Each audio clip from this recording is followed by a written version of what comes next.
नमस्ते दोस्तों, CA Satbir Singh YouTube channel पे आपका स्वागत है। दोस्तों, यदि आप जीएसटी या 3B की रिटर्न फाइल कर रहे हैं तो उस केस में आपको 30 नवंबर की डेट को बहुत ध्यान रखना है, क्योंकि यदि आप इस डेट को कंप्लाई नहीं करेंगे, आईटीसी से रिलेटेड कंप्लायंस नहीं करेंगे, तो उस केस में आपको इंटरेस्ट भी पे करना होगा इस डेट के बाद, जिसके बारे में कि हम इस वीडियो में डिस्कशन करेंगे। दोस्तों, आप हमारे YouTube चैनल को सब्सक्राइब कर लीजिए और आप हमें Telegram app CA Satbir Singh tax hill पे भी ज्वाइन कर लें, ताकि आपको रेगुलर जीएसटी के अपडेट मोबाइल पे ही मिलते रहें।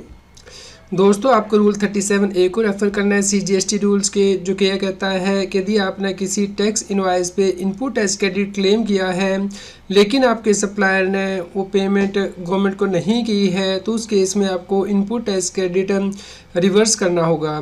दोस्तों, इस रूल का लिंक इस वीडियो की डिस्क्रिप्शन में दिया गया है। दोस्तों, ये रूल जो इंसर्ट किया गया है वो 26 दिसंबर 2022 से इंसर्ट किया गया है जीएसटी में, जो कि यह कहता है कि यदि कोई इनपुट टैक्स क्रेडिट अवेल किया गया है जीएसटी या 3B में किसी टैक्स पीरियड के लिए इनवॉइस डेबिट नोट के बेस पे, इस बेस पे कि सप्लायर ने जीएसटी 1 में टैक्स इनवॉइस को दिखा दिया है या फिर इनवॉइस फर्निशिंग फैसिलिटी के द्वारा टैक्स इनवॉइस को दिखा दिया है और वो आपके जीएसटी आर 2B में आ गई है, तो आपने उसका इनपुट टैक्स क्रेडिट क्लेम कर लिया है। लेकिन दोस्तों, यदि आपके सप्लायर ने इससे लेटर जो जीएसटी है वो पे नहीं किया है, यानी कि आपकी टैक्स इनवॉइस तो जीएसटी 1 में दिखा दी लेकिन उस टैक्स पीरियड का जीएसटी 3B फाइल नहीं किया है, तो उस केस में आपको इसे रिवर्स करना होगा। दोस्तों, यदि आपके सप्लायर ने 30 सितंबर तक ये पेमेंट नहीं की है टैक्स की, तो उस केस में आपको इनपुट टैक्स क्रेडिट रिवर्स करना है जीएसटी 3B में। इसके लिए लास्ट डेट 30 नवंबर है। फाइनेंशियल ईयर के ख़त्म होने के बाद आपको 30 नवंबर तक इसे रिवर्स करना है।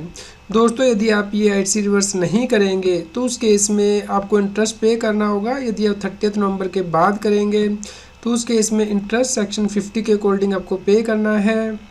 तो दोस्तों, यदि आप इसे टाइमली रिवर्स कर देंगे तो उस केस में आपको ये बेनिफिट रहेगा कि जब आप नेक्स्ट पीरियड की जीएसटी 3B फाइल करेंगे उस वक्त तक यदि आपका सप्लायर इस टैक्स को पे कर देता है, तो उस केस में आप इस इनपुट टैक्स क्रेडिट का रीअवेलमेंट कर पाएंगे, दोबारा से अवेल कर पाएंगे।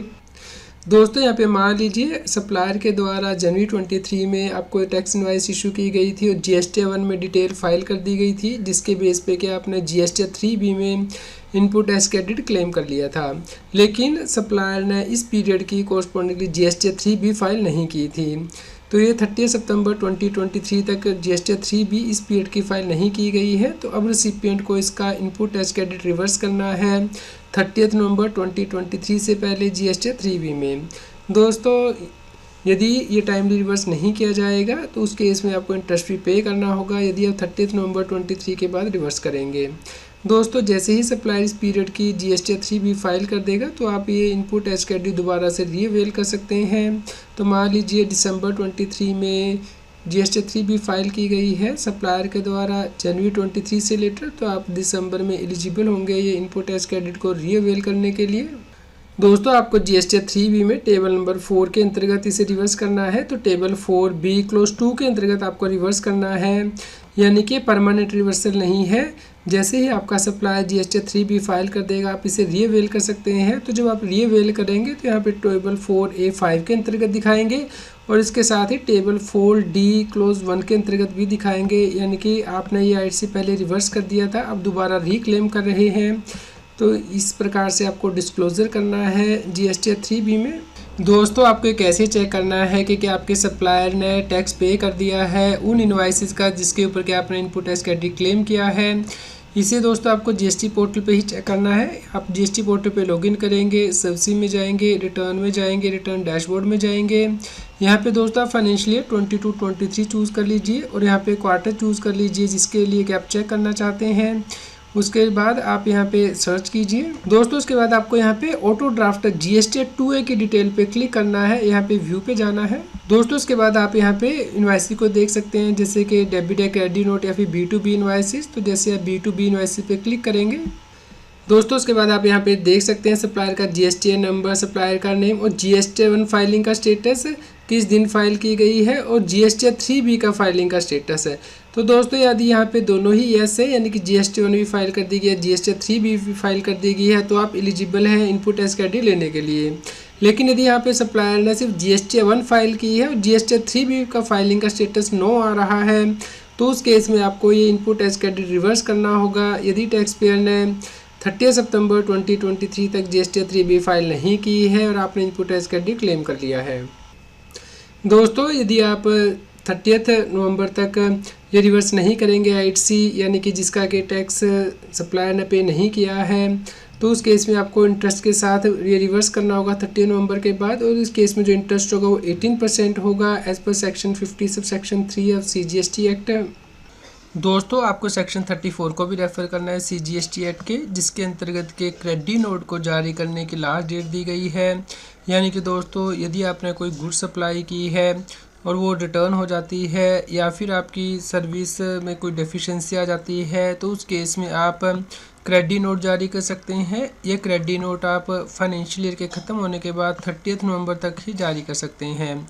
तो दोस्तों, यदि आपने कोई गुड सप्लाई की है जो कि रिटर्न आ गई है फाइनेंशियल ईयर 22-23 में, तो उस केस में आप क्रेडिट नोट 30 नवंबर 2023 तक ही जारी कर पाएंगे। इसके बाद आप क्रेडिट नोट जारी नहीं कर पाएंगे।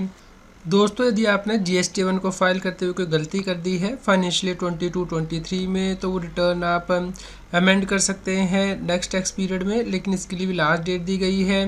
दोस्तों, ये रिटर्न भी आप फाइनेंशियल ईयर के खत्म होने के बाद 30 नवंबर तक ही जो है वो अमेंड कर सकते हैं। तो इस प्रकार कोई रेक्टिफिकेशन यदि आपको करनी है GST-1 में फाइनेंशियल ईयर 22-23 से लेटर, तो आप 30 नवंबर 2023 तक ही कर पाएंगे, या फिर date of filing of annual return whichever is earlier.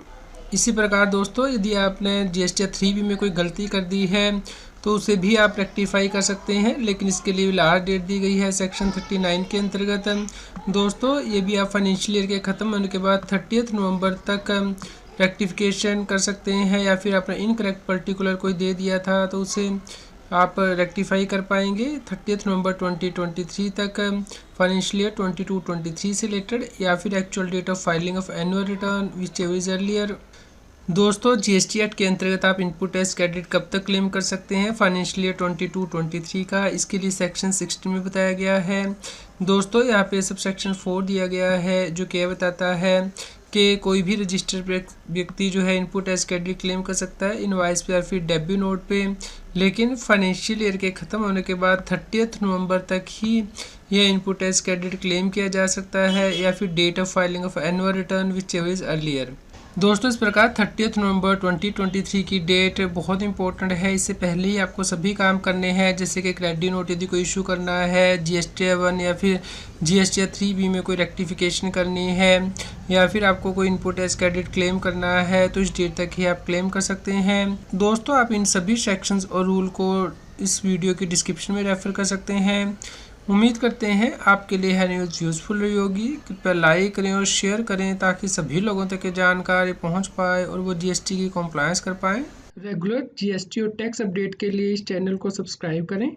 आप हमें Telegram app CA Satbir Singh tax hill पर ज्वाइन कर सकते हैं ताकि आप GST और इनकम टैक्स के रेगुलर अपडेट अपने मोबाइल पर ही प्राप्त कर सकें।